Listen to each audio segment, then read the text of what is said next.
Okay student, मैं दीपक sir physics faculty आपके लिए लाया हूँ हीट 1 का 8वां लेक्चर। तो प्रीवियस क्लासेस में हमने हीट पढ़ा और जो भी फर्दर हमने उसमें जो भी पढ़ा है उसको अब रिवाइज कर लीजिएगा। आगे हम क्या पढ़ेंगे, आज हम लिख देते हैं सिलेबस में क्या पढ़ेंगे। आज का टॉपिक इसमें ज़्यादा कुछ बचा नहीं है। एक पहला टॉपिक जो आज हम पढ़ेंगे वो पढ़ेंगे व्हीट स्टोन।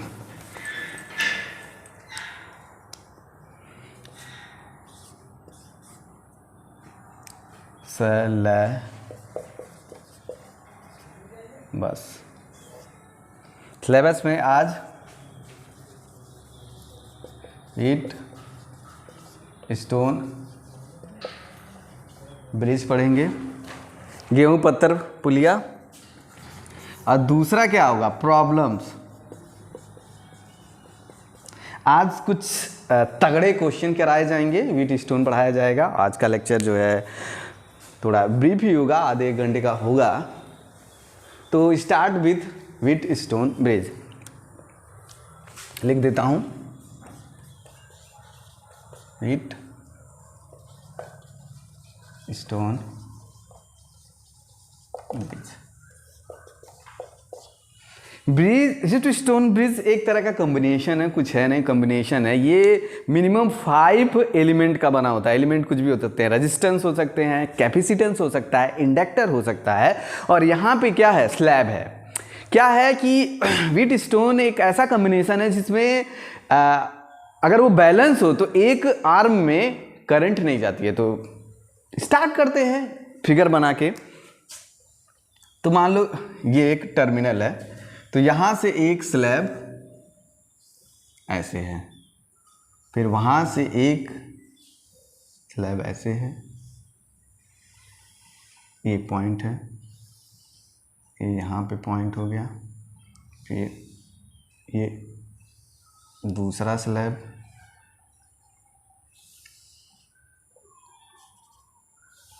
ये एक तीसरा स्लैब, ये TH है और ये TL है। तो इसका K1 A1 L1, K2 A2 L2, K3 L3 A3, K5 L5 A5, और ये K4 A4 L4। इसको मान ले X और इसको मान ले Y। इस तरह का कॉम्बिनेशन। देखिए इसमें 5 एलिमेंट है। पहला स्लैब, दूसरा स्लैब, तीसरा स्लैब, चौथा स्लैब और पांचवा स्लैब। जब इस तरह का कॉम्बिनेशन आए, इस तरह का कॉम्बिनेशन आए तो हम कहते हैं इसको व्हीट स्टोन ब्रिज। अब इसमें होता क्या है, तो ये देखिए यहाँ पे हायर टेम्परेचर है, यहाँ पे लोअर टेम्परेचर है। यहाँ से जब हम हीट करंट फ्लो होगा, हीट करंट आई, और यहाँ से करंट इंटर होगा, तो वो किस तरह बटेगी, मतलब यहाँ पे गई और यहाँ पे क्या, यहाँ अंदर आएगी कि आगे जाएगी, ये देखते हैं। हीट स्टोन एक बहुत ही सा सिंपल सा कॉन्सेप्ट है, और तुम 2, 3, 4 जगह पे पढ़ोगे तो इसमें बहुत ज़्यादा करने की ज़रूरत नहीं है। तो इसमें ये बोला जाता है कि जब ये बैलेंस होगा तो इस आर्म में कोई करंट नहीं जाएगी। इस आर्म की जो करंट होगी I5 = 0, बैलेंस। तो बैलेंस की कंडीशन देख लीजिए, ब्रिज बना लीजिए पॉज करके, और जो है इसको बैलेंस करते हैं। तो हमें पता है कि जब भी तुमको 5 आर्म वाला कॉम्बिनेशन मिले तो एक बार तुम अपने दिमाग में व्हीट स्टोन ब्रिज चला सकते हो दिमाग में। तो इसको balance condition for balance bridge.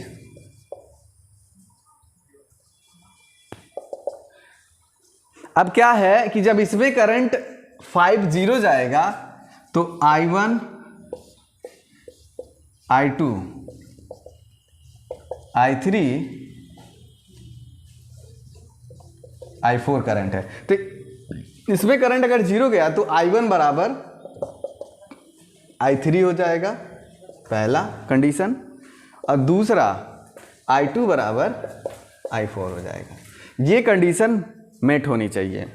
तो इस कंडीशन को हम जो है, अगर हम इसको x मान ले और इसको y मान ले, अब क्या ये कंडीशन कब मैच होगी?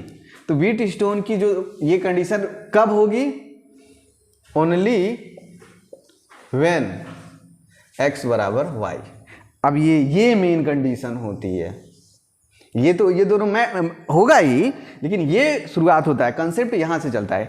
उनके कहने का मतलब हमने तुमको बताया था हीट का ट्रांसफ़र तभी होता है जब वहाँ पे टेम्परेचर डिफरेंस होता है। हीट का ट्रांसफ़र तभी होगा जब there is a available temperature difference. अभी देखो यहाँ का टेम्परेचर T हो जाए और यहाँ का भी टेम्परेचर T हो जाए, तो टेम्परेचर में जो डिफरेंस आएगा, temperature at x minus temperature at y is equal to 0। क्यों? T minus T is equal to 0। तो जब जीरो टेम्परेचर हो गया डिफरेंस में, जीरो टेम्परेचर डिफरेंस हो गया, तो there is a no available current to flow, यानी यहाँ पे कोई ऐसी करंट नहीं होगी जो फ्लो करे। इस जगह पे करंट का फ्लो होगा ही नहीं, यहाँ पे हीट का भी फ्लो नहीं होगा, सारी की सारी हीट यहाँ से निकल जाएगी, सारा का सारा हीट यहाँ से निकल जाएगा। तो व्हीटस्टोन ब्रिज का बहुत जो इम्पॉर्टेंट इसी बात के लिए है कि व्हीटस्टोन ब्रिज यहाँ का टेम्परेचर यहाँ के टेम्परेचर के बराबर हो जाता है, या फिर यहाँ का वोल्टेज यहाँ के वोल्टेज के बराबर हो जाता है। तो इस आर्म में कोई करंट नहीं जाती है, बस आप यही समझ लीजिए। तो when temperature at x equal to y, then there is a no current in arm 5। इसको नोट कर लीजिए, अपने मन से लिख लीजिए। तो आगे चलते हैं, इसको इरेज करते हैं। तो हमने देखा कि जब दोनों टर्मिनल का टेम्परेचर बैलेंस हो गया तो वहाँ पे कोई करंट नहीं गई, तो इसको निकाल लेते हैं कंडीशन। तो हायर से, अब यहाँ का हमने टेम्परेचर क्या माना है? x माना है, तो Ka अपॉन L, या फिर हम कह सकते हैं कि हम मान लें K1 A1 L1 K1 A1 बराबर R1, L2 K2 A2 बराबर R2, L3 K3 A3 बराबर R3, L4 K4 A4 बराबर R4। अब इसको हम रख देते हैं T higher minus x is equal to upon R। ये TH minus x upon R ये क्या करंट है? इक्वल किसके हो जाएगा? I3 के, जो इस आर्म में वाली होती है। तो x minus TL equal to R3 पहला। उसी तरह TH माइनस एक्स, क्योंकि x और y क्या है? कॉमन हो गए हैं या इक्वल हो गए हैं, तो R2 बराबर x माइनस TL अपान R4, इक्वेशन नंबर 2। अगर हम 2 में डिवाइड कर दें 1 का, तो क्या होगा? ये वाला ये वाला ये वाला ये वाला कट जाएगा, तो ये हो जाएगा R1 अपान R2 बराबर R3 अपान R4।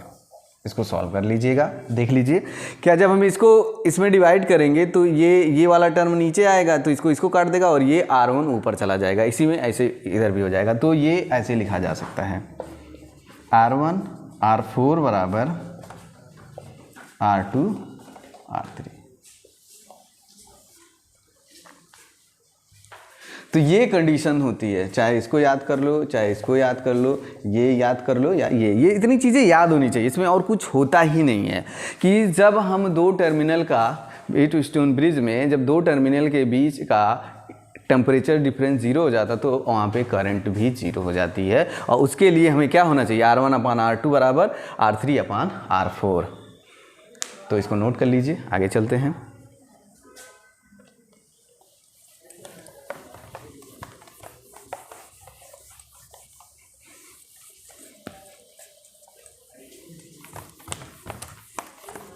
तो फिर छोटा सा फिगर बना लेते हैं।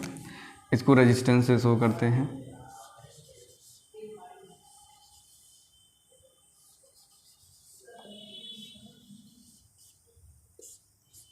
TH TL R1 R2 R3 R4 R5 X and Y। चूँकि X और Y इक्वल हो गए हैं तो इसमें करंट 0 हो जाएगी। तो इसका लिए कंडीशन क्या है, R1 upon R2 equal to R3 upon R4। तो जब यहाँ पे करंट 0 हो गई तो इसको मिटा देते हैं, करंट ही नहीं जा रहा है, तो I1 करंट जो होगा वो I2 में जाएगा। तो ये दोनों सीरीज हो गए, इसके साथ सीरीज हो गए, तो इसका जो रेजिस्टेंस आएगा वो आएगा R1 प्लस R2। इसका जो रेजिस्टेंस आएगा ये क्या आएगा, R2 प्लस R4 नहीं R3। और ये दोनों आपस में क्या होंगे, पैरेलल होंगे। तो वो क्या हो जाएगा, R इक्विवेलेंट का हमें पता है, R इक्विवेलेंट का फार्मूला 2 के लिए होता है R1 R2 अपान R1 प्लस R2। तो R1 R2 कर लेते हैं, इस केस में R1 plus R3 R2 plus R4 plus R1 plus R2 plus R3 plus R4। ये इक्विवेलेंट रेजिस्टेंस आता है। इसको पॉज करके नोट कर लीजिए कि दो आर्म जो होते हैं वो आपस में सीरीज में होते हैं। ये सीरीज होता है, ये भी सीरीज होता है, और ये वाला पैरेलल होता है। तो दो आर्म आपस में सीरीज होते हैं, फिर वो जाके दोनों के पैरेलल हो जाते हैं। तो आर इक्विवेलेंट ये आता है। अगर ये फार्मूला याद रहे तो आप डायरेक्ट पुट करके आर इक्विवेलेंट निकाल सकते हो। तो इस पे क्वेश्चन कर लेते हैं और इसको ख़त्म करते हैं।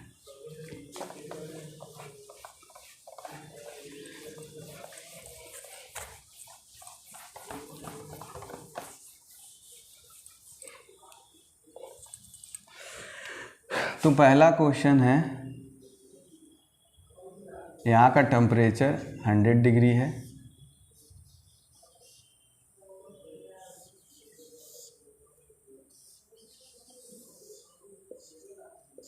यहाँ का 0 डिग्री है,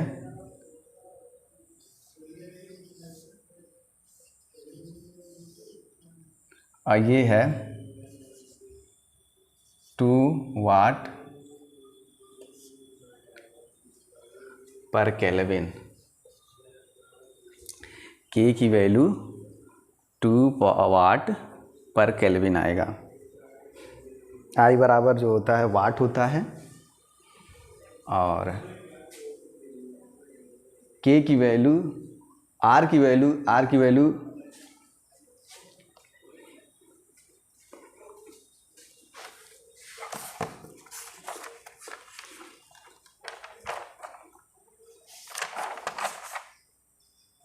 केल्विन पर वाट, सॉरी ये आता है केल्विन पर वाट। आर बराबर WT/R आई होता है। तो ये 2 है, ये 3 केल्विन पर वाट है। फिर ये क्या है, 2 केल्विन पर वाट है, और ये 3 केल्विन पर वाट है।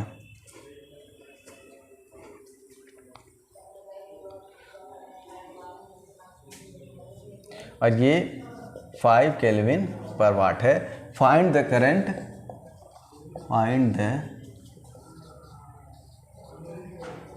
करंट इन 5 केल्विन पर वाट। करंट फाइंड करना है आपको इसमें। तो देखिए इसमें 4 1 2 3 4 आर्म है, इसके साथ 5 आर्म है। तो बैलेंस देख लीजिए, R1 अपान R2 बराबर R3 अपान R4, 2/3 बराबर 2/3। ये तो बैलेंस है, इसमें कोई करंट ही नहीं जाएगी। तो मेरे बच्चे, मेरे लाल, मेरे प्यारे, करंट यहाँ जब ये हायर टेम्परेचर पे हो और ये लोअर टेम्परेचर पे हो, तब ये जाके ये इसके बराबर होगा, या ये रेशियो इक्वल होगा, तो यहाँ का टेम्परेचर यहाँ के बराबर हो जाएगा। तो वो तो केस है ही नहीं, तो ये तो गलत हो जाएगा, इसका बैलेंस का कोई मतलब नहीं है। ये तो सिंपल सा क्या है, पैरेलल सर्किट है, ये दोनों आपस में सीरीज में, ये दोनों आपस में सीरीज है, लेकिन करंट तो हमें इसमें पूछा है। तो करंट बराबर हो जाएगा 100 माइनस 0/5 बराबर 20 वाट, जो कि आ जाएगा 20 जूल पर सेकेंड। तो देख लीजिए, तो ऐसे करके बहुत सारे क्वेश्चन दे सकता है जहाँ पे आपको कन्फ्यूजन होके गलती हो जाए। बाकी दूसरा करा देते हैं, इसमें एक कन्फ्यूजन वाला था और एक और सिंपल सा करा देते हैं।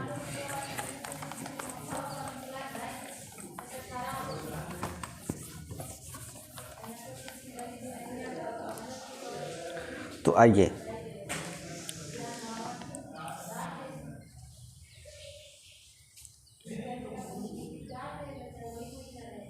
एक,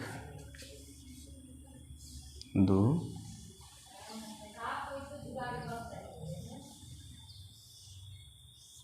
तीन,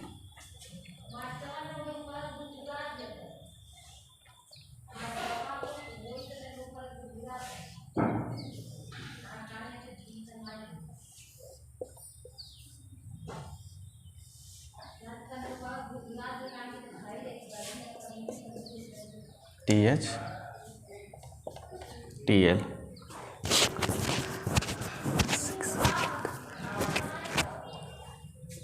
6 केल्विन पर वाट है।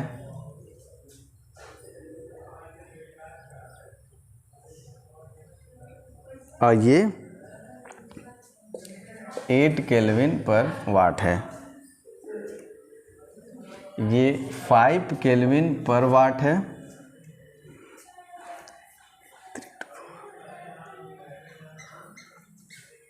ये 4 केल्विन पर वाट है और 3 केल्विन पर वाट है।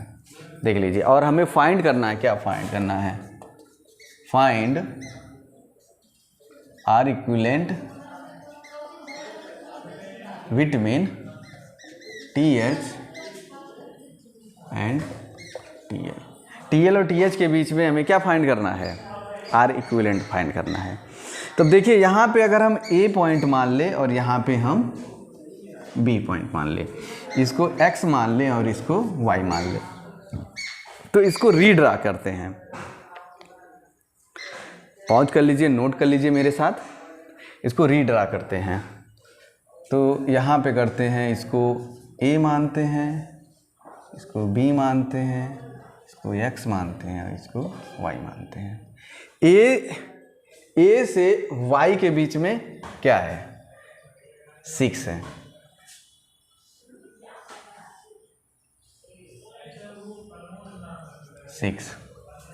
और A से X के बीच में क्या है, 8।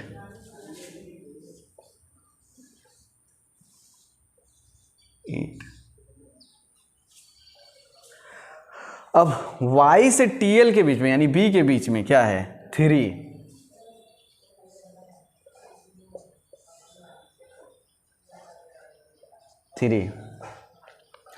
और Y से B के बीच में 3 है और X से 4 है।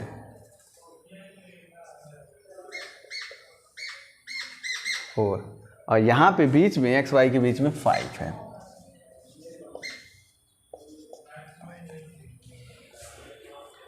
तो देखिए, बना लीजिए, A B X Y आप पॉइंट ले लेते हो और उनके बीच में रेजिस्टेंस को जोड़ देते हो, तो हमारा कुछ इस तरह बन गया। तो इसको मिटा देते हैं।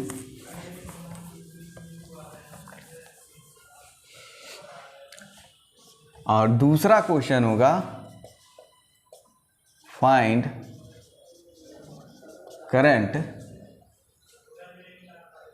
करंट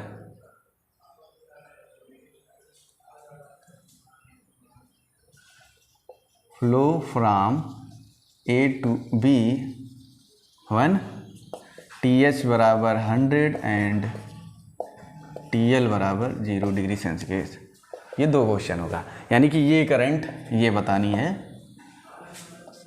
ये, तो जितना यहाँ से जाएगा वो सब मिलमाल के अंदर आई हो जाएगा। तो पहले R इक्विवेलेंट निकाल लेते हैं, इसको बैलेंस देख लेते हैं। R1 अपान R2 बराबर R3 अपान R4, बैलेंस कर लेते हैं। क्या बैलेंस है ये?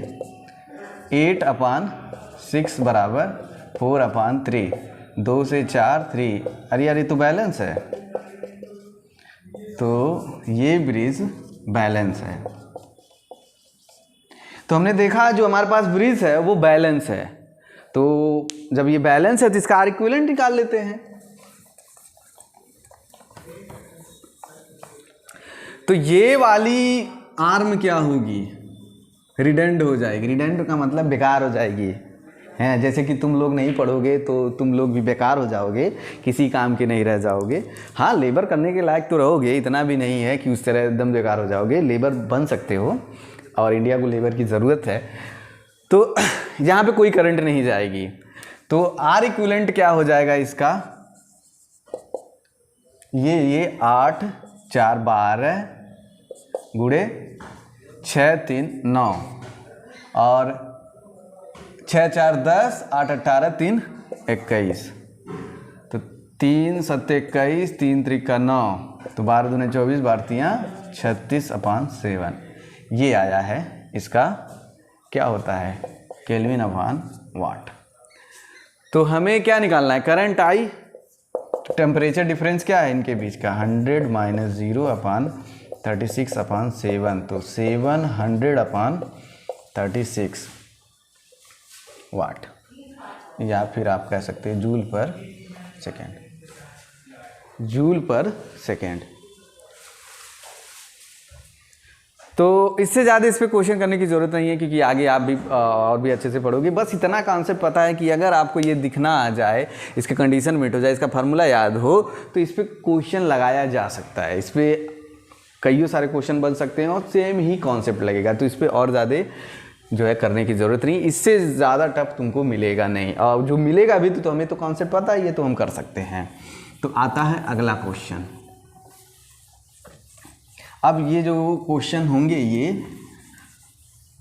इसमें दम है।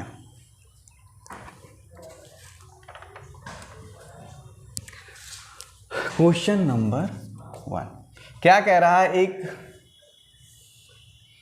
TH टर्मिनल है और इसमें नो चेंज हो रहा है, नो चेंज इन टेम्परेचर, अब वो हायर टेम्परेचर पे है।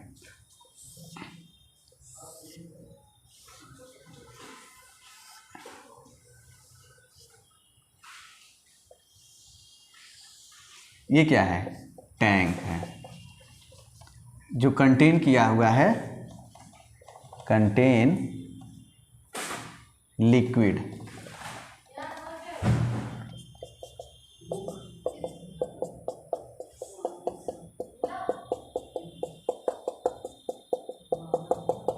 इसका क्या दिया हुआ है?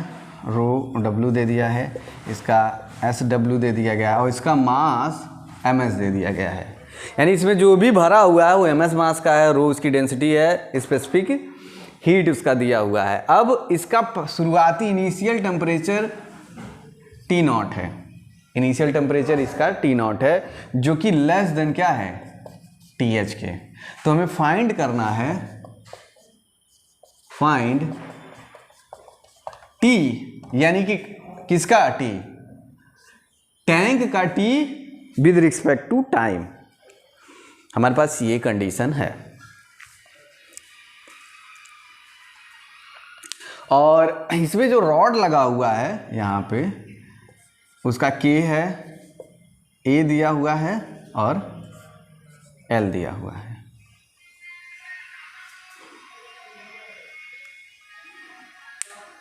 अब देखो ये क्वेश्चन हमारे पास है कि ये रिजर्वायर इसको बोलते हैं। ये क्या है? रिजर्वायर। रिजर्वायर का मतलब है कि कितना भी हीट इससे निकल जाए है, इसका टेम्परेचर नहीं चेंज होने वाला है। तो टेम्परेचर किसका होगा? अब समय के साथ जैसे जैसे इसमें करंट जाएगी, आई आई करंट जैसे जैसे इसमें जाएगी आई, तो इसका हीट मिलेगा, तो इसका टेम्परेचर क्या राइज होगा, टेम्परेचर राइज होगा, क्योंकि इस लिक्विड जो है वो टेम्परेचर को गेन करेगी, तो अपना टेम्परेचर हाई करेगी। तो ये क्वेश्चन नोट कर लीजिए और इसको हम जो है चलते हैं, हमें चीज़ें पता है। अब देखिए इसमें क्या हो रहा है उसको समझा देते हैं, फिर इसको मिटा देते हैं, फिर सिंपल सा इसको सॉल्व करना शुरू करते हैं। तो यहाँ का टेम्परेचर हायर टेम्परेचर है, तो ये तो चेंज हो नहीं रहा है। चेंज क्या हो रहा है, यहाँ का टेम्परेचर, इनिशियल टेम्परेचर जो है चेंज हो रहा है। तो जैसे जैसे ये रॉड के थ्रू इसमें हीट जाएगा तो यहाँ का टेम्परेचर राइज होगा। जैसे कि आप चूल्हे पे कोई बर्तन रखते हो, नीचे से चूल्हे से आप बर्नर को स्टार्ट कर देते हो, तो बर्नर बहुत ज़्यादा एनर्जी देती रहती है, तो धीरे धीरे तुम्हारी केतली जो है गर्म हो जाती है। तो केतली का टेम्परेचर किस तरह से टाइम पे डिपेंडेंट है उसका निकालना है हमें, कि कैसे कैसे टाइम बढ़ रहा है तो हमारा टेम्परेचर बढ़ रहा है, उसी पे हम बात करेंगे। तो देखिए यहाँ पे कुछ बातें कर लेते हैं कि इसका dQ ये कितना हीट लेगा है। तो जैसे जैसे मान लो हीट आ रहा है तो इसका हीट किस किस बात पे डिपेंड करता है, ms कितना मास है, SW इसका कितना स्पेसिफिक हीट है, और कितना राइज होगा टेम्परेचर में, तो वो हो जाएगा डेल्टा T। तो जो टेम्परेचर में राइज होगा है वही हमें निकालना है, टेम्परेचर में जो राइज होगा वही हमें निकालना है। तो ये हमारा हीट हो गया।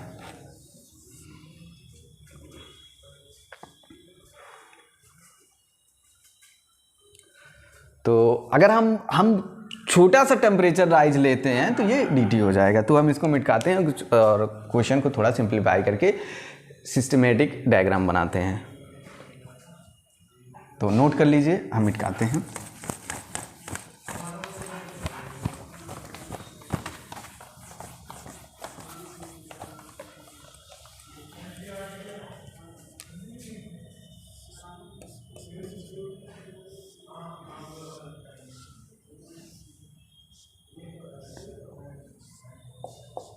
T0 टेम्परेचर है, या मान लेते हैं हम इसको T टेम्परेचर पे है, T0 भी नहीं मानते हैं, T टेम्परेचर पे है, और यहाँ से I करंट जा रहा है।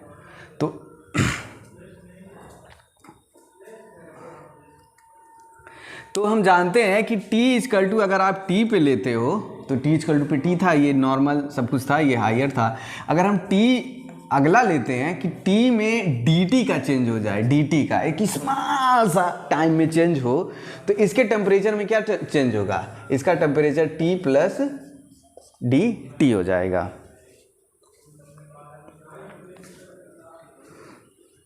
तो ये बात समझ में आई कि अगर हम ज़रा सा टाइम ले, छोटा सा टाइम ले, बहुत छोटा सा टाइम ले हैं, एकदम छोटा सा टाइम ले, तो कुछ तो हीट जाएगी। तो जो हीट जाएगी यहाँ का टेम्परेचर राइज करने में मदद करेगी। तो यहाँ का टेम्परेचर छोटा सा dt जो है चेंज हुआ है। तो यहाँ से यहाँ तक आने में करंट क्या हुई, I बराबर dq अपान dt। इस छोटे से टाइम में छोटी सी एनर्जी गई, फिर वो किसके बराबर होगी, KA upon L into TH minus T। अब ये T जो है ये हो गया है, तो हम अलग उसको रख देंगे। और अब हमें पता है dq क्या है, T को इधर ले जाओ तो dq की वैल्यू है ms w omega dt equal to k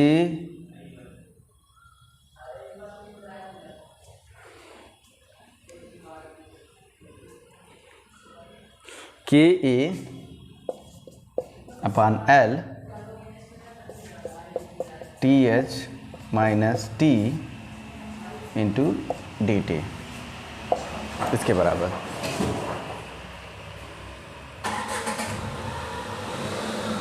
तो इसके बराबर होगा, तो इसको इधर लाइए, नहीं इसको इधर ले आइए, और d ये कैपिटल T है, तो इधर यहाँ पे D कैपिटल T अपान, इसको इधर ले जाइए, TH minus T equal to KALMSSW dt।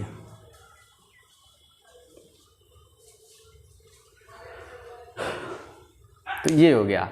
अब क्या है, अगर हम बोथ साइड इंटीग्रेट कर दें, बोथ साइड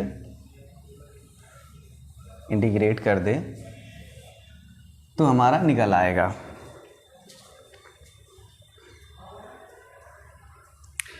तो अगर इनिशियल टेम्परेचर T0 था, हमने लिया था इनिशियल टेम्परेचर इसका T0 है और फाइनल टेम्परेचर T आ गया, तो 0 से T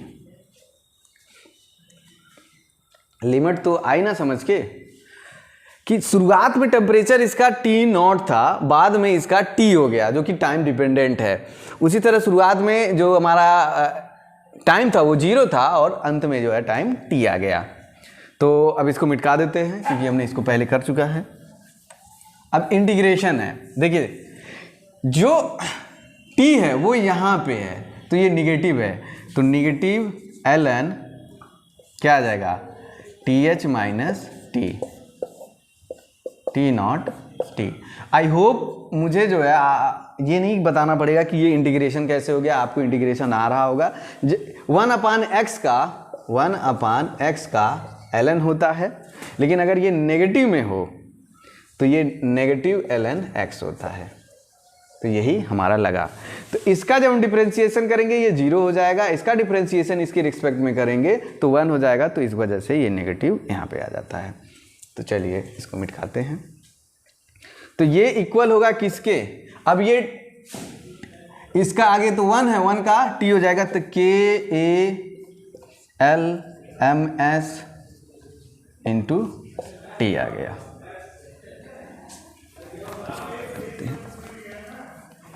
तो अगर नेगेटिव को इधर ले आते हैं, नेगेटिव को इधर ले आएंगे तो क्या हो जाएगा, ln और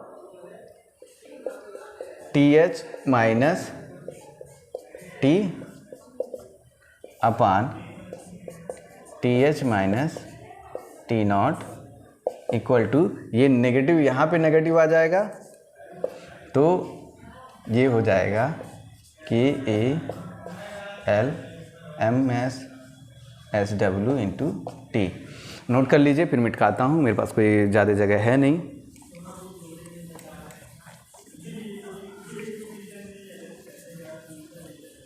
तो ln का जो है log ले लेंगे बोथ साइड में, तो ये इधर जाएगा e हो जाएगा, तो TH माइनस T और ये हो जाएगा e दी पावर।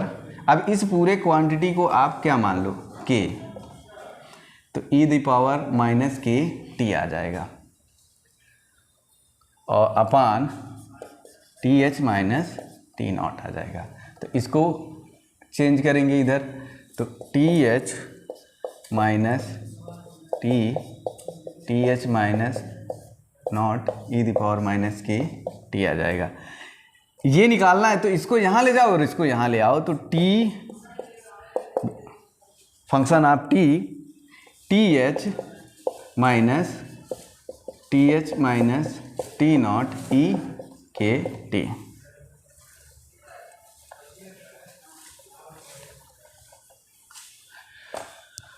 वेयर ये हमारा निकल के आया, वेयर के बराबर क्या है, KALMSSW। तो ये हमारा देखो एक्सपोनेंशियल फंक्शन आया कि अगर ये इन्फिनिटी जाएगा तो ये 0 हो जाएगा और ये TH पे पहुंच जाएगा और वहाँ पे हीट का ट्रांसफ़र रुक जाएगा। तो इसको कर लीजिएगा, बहुत ही इजी क्वेश्चन है।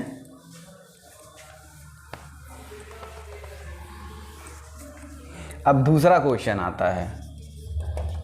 हम सभी जानते हैं कि तालाब में ठंडियों में एक ऊपर लेयर बन जाती है, जो जैसे हम लेह लद्दाख में जाएं तो लेक जो होता है, लेक के ऊपर बर्फ़ का एक लेयर जम जाता है। तो बर्फ़ के ऊपर का लेयर जम जाता है तो ऊपर का टेम्परेचर 0 से नीचे पहुंच जाता है, तभी वो बर्फ़ जमती है। तो नीचे का टेम्परेचर जो रहता है वो 4 डिग्री पे बना रहता है। इसी वजह से एक्वेस्टिक जो वहाँ पे इन्वायरमेंट है, जो इकोसिस्टम है, वो बचा रहता है, मछलियाँ जिंदा रहती हैं। तो ये सब लोग हम जानते हैं कि ऊपर अगर बर्फ़ जमा हुआ है तो नीचे का टेम्परेचर 4 डिग्री पे रहता है, जिसमें जो है मछलियाँ हमारी जिंदा रहती हैं, नहीं तो पूरा का पूरा सब लोग ख़त्म हो जाता है। हाँ, ऊपर के जो वो होते हैं जो 0 डिग्री पे सस्टेन नहीं कर पाते हैं ऊपर लेयर में, वो मर जाते हैं, लेकिन अंदर जो है मछलियाँ नीचे जाके वो क्या रहती हैं, सेफ रहती हैं।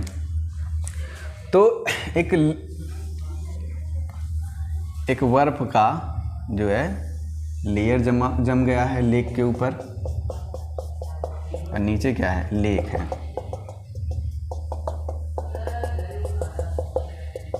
ये क्या है, लेक है या तालाब,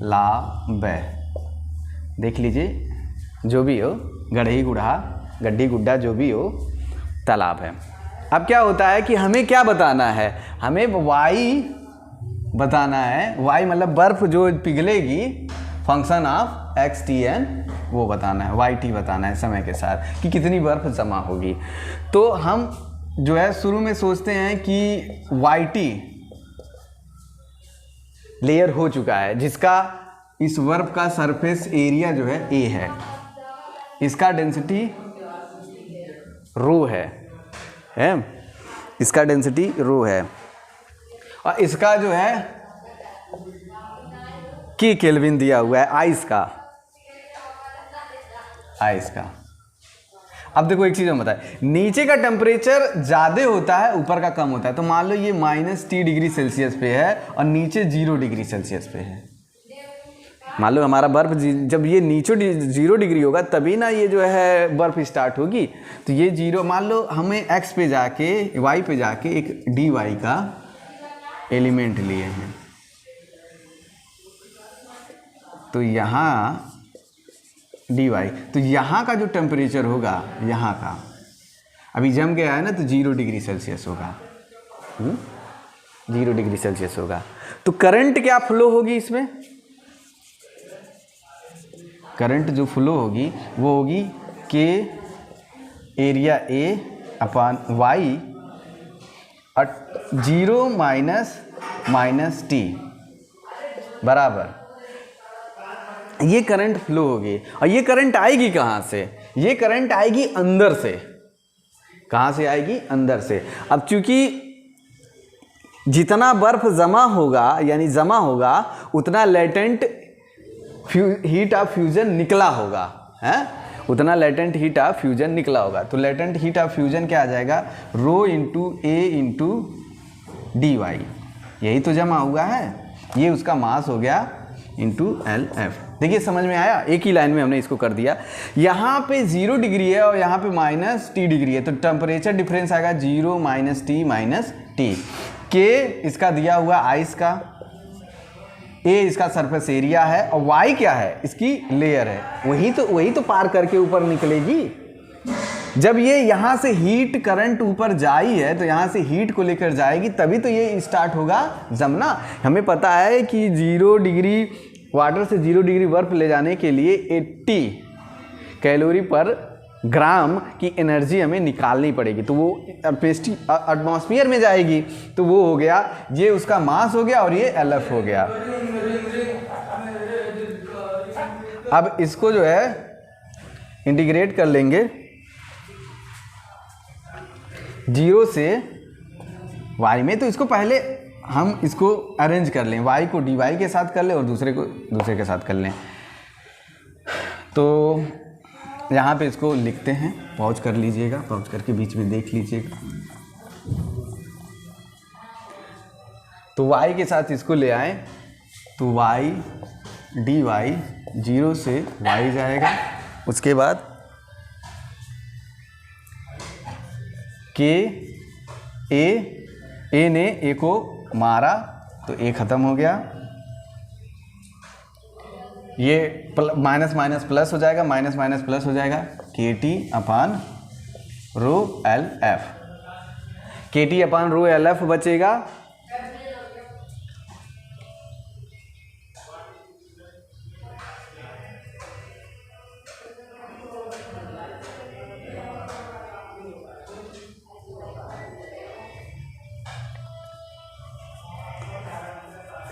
और इसमें ये dt छूट गया था, तो उसमें dt नोट कर लीजिएगा, तो ये dt इधर चला जाएगा, तो ये इंटू dt हो जाएगा। ये टोटल तो रेजिस्टेंस था, वो क्या कहते हैं, कंडक्टेंस था, रेजिस्टेंस का उल्टा था। ये पोटेंशियल था, अब पोटेंशियल का विद रिस्पेक्ट टू टाइम था, तो ये फार्मूला होता है। तो ये t उधर चला जाएगा, ये t यहाँ चला गया, तो इंटीग्रेट कर लेंगे 0 से t तक। तो एक बार हम फिर से करंट का इक्वेशन लिख दें जिसको हमें इंटीग्रेट करेंगे, तो ये y स्क्वायर अपान 2 हो जाएगा, के टी अपान एफ टी हो जाएगा, ये t यहाँ चला जाएगा, तो क्या हो जाएगा 2t। तो ये है, पॉज करके नोट कर लें। हम फिर से करंट लिख दे रहे हैं। करंट क्या है, D Q upon D T बराबर I। तो I की वैल्यू क्या है, K A upon L into 0 minus T minus upon D T. ये है हमारा करंट, इसको नोट कर लीजिएगा, उसके बाद इसको इंटीग्रेट कर लीजिएगा। तो इस तरह हमें पता चला कि जो है y स्क्वायर के साथ t के साथ ये फंक्शन आता है, एक पैराबोलिक आएगा। तो अगला क्वेश्चन चलते हैं।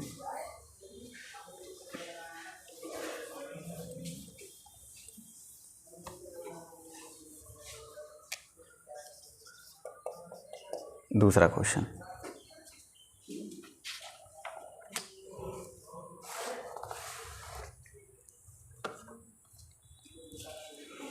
क्या कह रहा है, हमारे पास एक टंकी है और एक दूसरी टंकी है, इसमें मास m1 है, s1 है, इसका क्या कहते हैं स्पेसिफिक हीट, और T1 टेम्परेचर है, m2 s2 और T2 इसका टेम्परेचर है, और इसका KA L दिया हुआ है, और ये T2 is greater than T1 is greater than T2। तो हमें फाइंड करना है कि इनके टेम्परेचर में जो डिफरेंस आएगा वो टाइम के रिस्पेक्ट में क्या आएगा, कि इनका टेम्परेचर डिफरेंस किस तरह से राइज होगा। इनका टेम्परेचर राइज नहीं बोला जा रहा है, इनके टेम्परेचर में जो डिफरेंस का राइज है वो बोला जा रहा है। तो देखिए एक चीज़ है, यहाँ से हीट जा रही है क्योंकि ये टेम्परेचर हाई है, ये क्या है हाइयर टेम्परेचर है पे है, ये लोअर टेम्परेचर। कब तक हीट जाएगी, जब तक कि दोनों का टेम्परेचर बराबर ना हो जाए। तो यहाँ से एक करंट जा रही है, यानी कि यहाँ से हीट जा रही है, तो यहाँ से हीट जाएगी तो वो dQ1 हीट जाएगी नेगेटिव, इसमें से हीट निकल रही है, तो ये M1 S1 डेल्टा T1 आ जाएगा।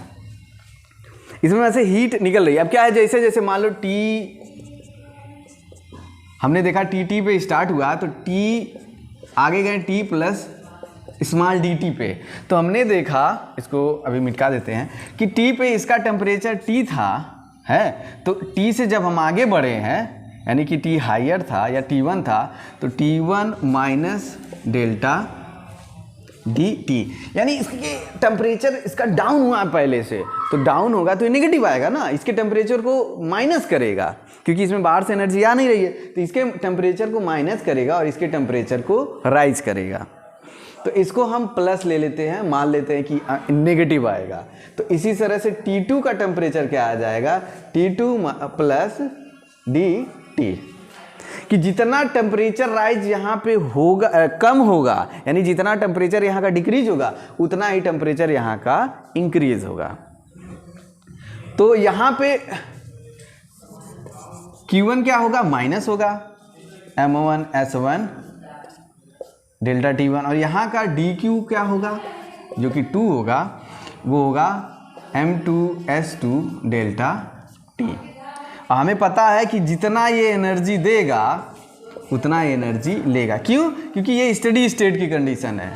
एट स्टडी स्टेट में जितना एनर्जी ये निकालेगा उतना ही वो रिसीव करेगा। तो इनका टेम्परेचर डिफरेंस क्या ले ले, इनका टेम्परेचर डिफरेंस अगर T higher minus T lower लोगे तो T1 माइनस T2 और माइनस माइनस कॉमन हो जाएगा तो ये डेल्टा dt आ जाएगा। यानी कि हम कह सकते हैं कि dt1 प्लस dt2, क्योंकि माइनस हमने कॉमन ले लिया है तो ये आ रहा है। तो ये बात समझ में आई कि हायर टू माइनस लोअर करेंगे वो टेम्परेचर।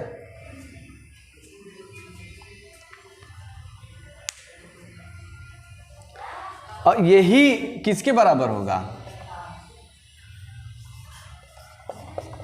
d डेल्टा t के बराबर होगा, d डेल्टा t के बराबर होगा।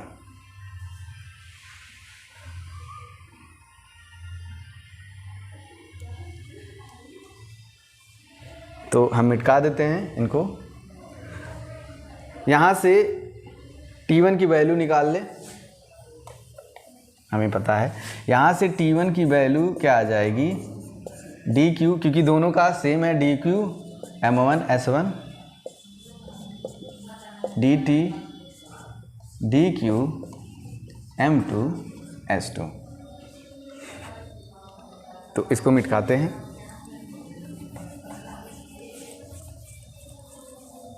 अब आगे चलते हैं। तो हमारा जो टेम्परेचर में डिफरेंस आएगा dT1 प्लस dT2 वो आ जाएगा d डेल्टा t।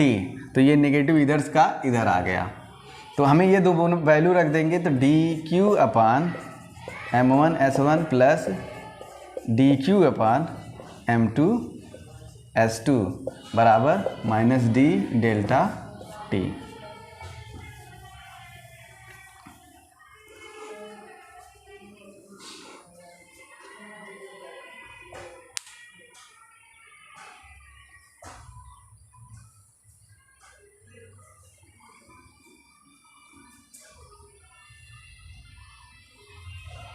तो dQ क्या होता है, dQ क्या आएगा अगर हम रॉड में जाए तो dQ बटा dt बराबर KA upon L into temperature difference. तो dQ का यहाँ से क्या आ गया KAL अपान dt स्मॉल t। क्या होता है कि जो रॉड था, जो यहाँ पे रिजर्वायर के पास जो ये रॉड था, इसमें ही तो dQ अपान dt जाएगा, तो वो किसके बराबर जाएगा KA upon L into temperature difference के, हैं टेम्परेचर डिफरेंस के। तो वही तो हमने dQ की, अब dQ की वैल्यू रख लो तो क्या आ जाएगा, कॉमन ले लो KAL 1 अपान M1 S1 प्लस 1 अपान M2 S2 into delta capital T और dt बराबर minus d delta t। Pause करके इसको नोट कर लो स्टेप बाय स्टेप, इसको मिटाते हैं। अब प्योर कैलकुलेशन है, इसको हम मान लेते हैं क्या K, तो आ जाएगा K dt minus d delta t अपान डेल्टा t। तो इसको मिटा देते हैं, स्क्रीन पॉज करके इसको नोट कर लीजिएगा।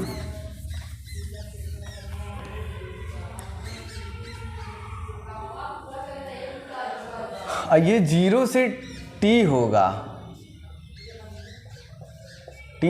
स्मॉल टाइम, तो ये कहाँ से कहाँ तक जाएगा, तो t1 माइनस t2 से डेल्टा t।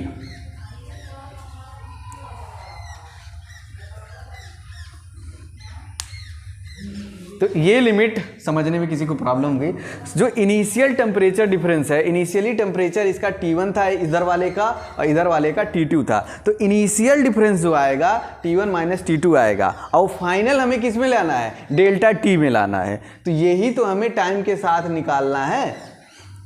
इनिशियल ये है, इनिशियल टेम्परेचर डिफरेंस। तो ये इनिशियली T1 टेम्परेचर एक रिजर्वायर का था या एक टैंक का, और T2 दूसरे टैंक था, तो ये इनिशियल हो गया और फाइनल ये लाना है।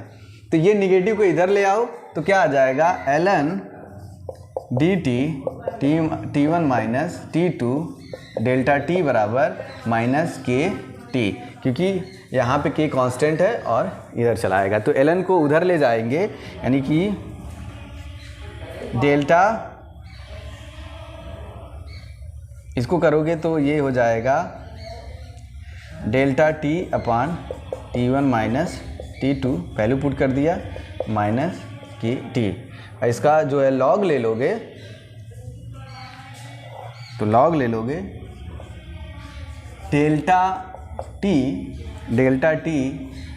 T1 माइनस T2 बराबर e के पावर KT। अब डेल्टा T बराबर क्या आ जाएगा, T1 minus T2 e the power minus KT, where K बराबर क्या है, KAL M1 S1 plus M2 S2 M1 M2 S1 S2। ये K डैश रख लो क्योंकि ये K का मैच कर जाएगा वेयर। तो हमारा फाइनल आंसर क्या आया कि डेल्टा T जो है इस एक्सपोनेंशियली जो है इंक्रीज करेगा, वो इनिशियल टेम्परेचर डिफरेंस के इनिशियली इंक्रीज करेगा, मतलब धीरे धीरे धीरे धीरे इनके बीच का डिक्रीज करेगा। इसका जो हम जब ग्राफ बनाएंगे तो कुछ इस तरह आएगा, और इनिशियल ये क्या था, T1 माइनस T2, ये T, इस तरह का ग्राफ आएगा कि धीरे धीरे धीरे धीरे वो जीरो हो जाएंगे और वहाँ पे हीट का ट्रांसफ़र रुक जाएगा। तो आज के लिए इतना ही। ये हीट में हमने कंडक्शन पूरा ख़त्म कर लिया। इससे टफ क्वेश्चन आने वाले नहीं है, इससे लो ही आएंगे। आप इसको दोबारा वीडियो को देख लीजिए, प्रीवियस वीडियो को भी देख लीजिए और इसके सारे कॉन्सेप्ट सीख लीजिए और बहुत सारा क्वेश्चन आप ट्राई करिए। अगर आपको कहीं पे डाउट होता है और आपको लगता है कि कोई कॉन्सेप्ट हमने छोड़ दिया है तो प्लीज़ जो है हमारे कमेंट बॉक्स में कमेंट करिए, हमको बताइए, हम उसको फिर से वीडियो बना के डालेंगे ताकि हमारा कोई कॉन्सेप्ट छूटे ना। आप इस वीडियो को देख रहे हैं तो आप ये मत सोचिए कि हमने कोई भी कॉन्सेप्ट छोड़ा है, हमने कोई कॉन्सेप्ट नहीं छोड़ा है। जेईई एडवांस अगर आप तैयारी कर रहे हो तो आपको लगेगा और आप सही से कर रहे हो तो आपको पता चलेगा कोई कॉन्सेप्ट छोड़ा नहीं है। तो प्लीज़ विश्वास करिए, इसमें में से कुछ भी ऐसा नहीं छोड़ा गया है जो आपको आगे चल के लगे कि नहीं सर ने तो ये नहीं पढ़ाया है। तो होल पैकेज है, पूरा है। आप ये पढ़ने के बाद, अगर आप कॉन्सेप्ट करने के बाद आपको ज़रा सा भी फील नहीं होगा कि हाँ हमें क्वेश्चन में प्रॉब्लम होती है। हाँ, लेकिन ये तो आपको करना ही करना होगा कि आपको ज़्यादा से ज़्यादा क्वेश्चनों का प्रैक्टिस करना होगा। Practice make man perfect. Without practice जो है कुछ नहीं होता है। मेहनत करोगे तो वो दिखेगा, अंदर के मोटिवेशन से नहीं होता है, मोटिवेशन के साथ जो है प्रैक्टिस करना होता है। हम सभी जो है बहुत लॉन्ग जर्नी होती है, डिमोटिवेट होते हैं, लेकिन अपने लक्ष्य को जो ध्यान रखता है वही निकलता है। होना कुछ ही लोगों का है, सब बोल चुके हैं, सभी लोग बोलते हैं 9 लाख 8 लाख 1.5 लाख 2 लाख जो भी आप समझ में आए नंबर लीजिए, तैयारी करते हैं। होना तो 10 या 20 हज़ार लोगों का होता है। तो उस 10-20 हज़ार में आप उन लड़कों को फाइट नहीं कर रहे होते हैं, उनकी मेंटालिटी के साथ फाइट कर रहे होते हैं। अगर एक बच्चा है रेगुलर कुछ बिना सोचे, बिना किसी सेक्शन के 10 घंटा पढ़ रहा है और सिंसियर पढ़ रहा है, कॉन्सेप्ट वाइज पढ़ रहा है, बहुत सारा क्वेश्चन लगा रहा है, तो ऑब्वियस सी बात है उसका सिलेक्शन हो जाएगा।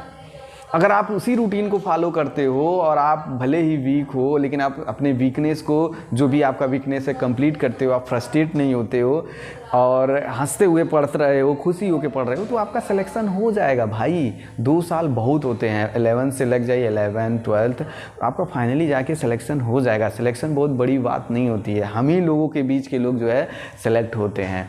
तो और 12th कोई बड़ी बात नहीं होती है। हाँ, मानते हैं कि जिस लेवल पे हो, जिस एज पे हो, उस समय पे इमोशंस बहुत ज़्यादा होते हैं, आपको केयर नहीं होता है, आपको सही से पता नहीं होता। जिनका पता होता है कि मुझे वही करना है, उनके निकल जाते हैं, उनके नंबर भी आ जाते हैं। तो प्लीज़ मैं कह रहा हूँ कि बहुत सारे क्वेश्चन करिए, यहाँ सिर्फ आपको कॉन्सेप्ट बताया गया है, यहाँ पे स्पून फीडिंग नहीं हुई है, लेकिन कॉन्सेप्ट में कोई कमी नहीं है। तो ओके, थैंक यू। और जाते जाते मैं ये कहूँगा कि प्लीज़ जो है अखंड बैक बेंचर को आप सब्सक्राइब करिए और लाइक करिए और शेयर करिए, जितना से ज़्यादा हो जाए। Thank you very much.